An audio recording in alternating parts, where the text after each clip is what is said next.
Hello and welcome back to another Eduonics tutorial. In this section, we'll be going over the different tools in Photoshop. And in this video, we'll be going over the selection tools. All the images displayed on your computer monitor are made up of pixels. Think of selections as highlighting groups of pixels so that you can edit them without affecting the rest of the image. In my video on layers, I introduced the concept of selections when I went up to the menu bar and clicked Select All. That function selected all the visible content of the layer that I had selected. I was then able to cut the content of that layer and paste it onto another layer in a whole different document. The selection tools allow us to get even more specific with our selections. So instead of selecting the whole layer, we can select in different shapes, paths, and even individual colors. Let's get started with the most basic of selection tools, the rectangular marquee tool. I'll go up and click it, and my mouse has changed from a pointer to a crosshair, indicating that we're currently using the selection tool. The way it operates is very straightforward. If you click and drag it on a layer, you can draw a rectangle of any size you like. When you're done dragging, you've isolated the pixels within the rectangle, excluding the ones outside of it. If you're unhappy with the dimensions of your selection, you can just start a new rectangle by clicking and dragging anywhere else on the layer. You may notice that when you hover your mouse over your selection, it changes from a crosshair into a pointer again. This indicates that you can click and drag the selection box to a different location. Note, however, that this will not affect the contents of the selection, only the selection box itself. If you want to move the contents of your selection, you need to switch back to the Move tool in the Tools panel and then click and drag. I'm going to press Ctrl-Z on my keyboard to undo what I just did. The rectangle isn't the only shape that we can use to select. If we right-click the tool, some more options show up. Let's use the elliptical marquee tool. This selection tool lets us make a circle. But this is definitely not a perfect circle. If you want the dimensions to scale perfectly in size, press and hold the Shift key either before or during dragging. This constrains our width and height to give us a perfect circle. So far, we've only been dragging our shapes from one end to the other. If you want your shape to start from the center, you can press and hold the Alt key before or during dragging. You can combine this with the Shift key to create a perfect circle starting from the center. Note that these keys will have the same effect on the rectangular marquee tool. The next selection tool, when we right-click our marquee tools, is the single row marquee tool.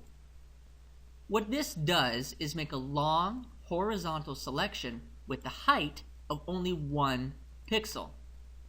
Now, this isn't so much useful as it is just really hard to make a single pixel selection otherwise. And the single column marquee tool does the same thing, only it makes a vertical line instead. Let's move on to the next set of selection tools, the Lasso tools. The first Lasso tool lets us draw a specific path around what we want to select. For instance, I could draw a path around this girl's head. Now, when making selections, it's important to know that they need to be a closed path in order to work. So, if I start to make a circle, but I stop short, Photoshop automatically closes my path with a straight line. Let's say that I want to add to this selection to fill her whole head instead of starting a new selection. All I would have to do is press and hold the Shift key before I click and drag. You'll notice that a plus icon has appeared next to my lasso, and I can add to my existing selection. We could even use this to add to our selection in a totally different area. Like if I wanted to select the woman's head as well, I can once again just press and hold Shift before I start dragging. But what if I want to take away from my current selection? That's easy. All I would have to do is press and hold the Alt key this time, and you'll see that a minus icon appears right below my cursor. And I can click and drag to make a path of what I'd like removed. When selecting things in Photoshop, Shift and Alt are almost universal for adding or subtracting from selections. This brings us to the next lasso tool, the polygonal lasso tool. This one works like the normal lasso tool, only this one uses straight lines and points to make selections. To illustrate, I'm going to go up and switch to my cityscape image. I'd like to make a selection around this building in the middle here. I'll just click and release to create the starting point of my path. Then I'll click each edge of the building to set new points as I work my way around back to my starting point.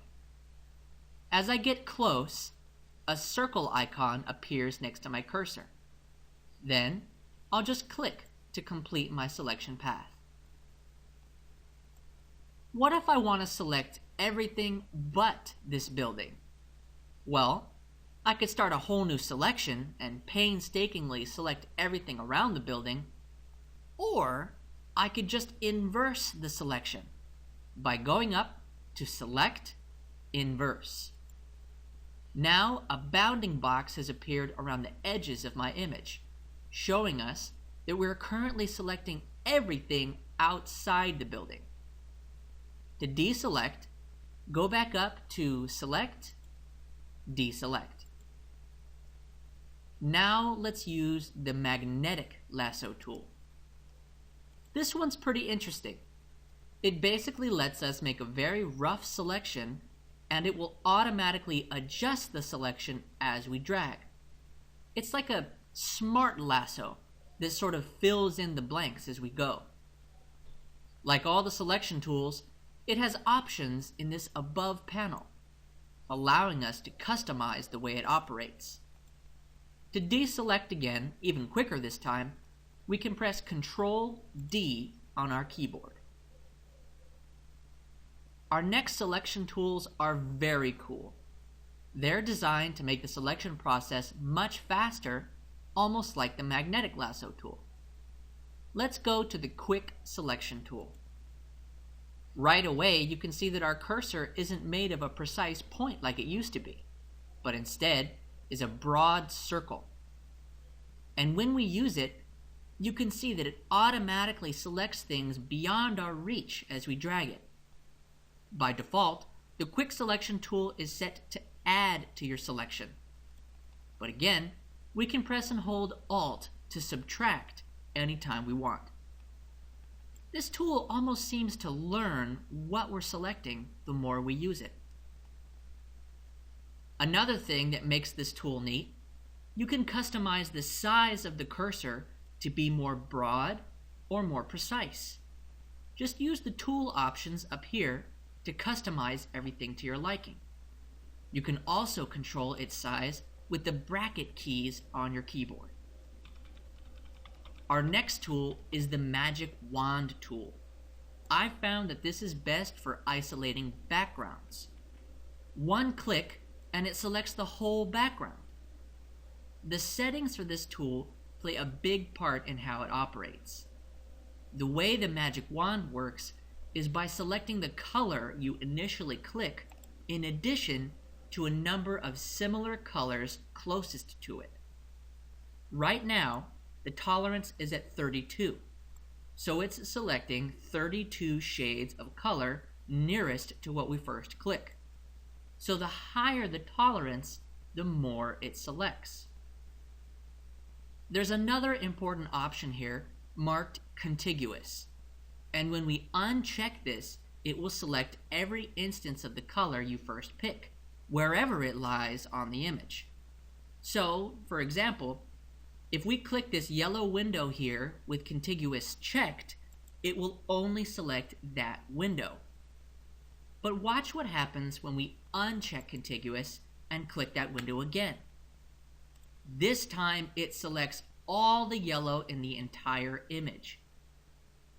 Okay, that about wraps it up for the selection tools for now. There are more advanced ways to make selections, but we'll cover those in later videos. In the next video, we'll go over the next set of tools that are used to manipulate images.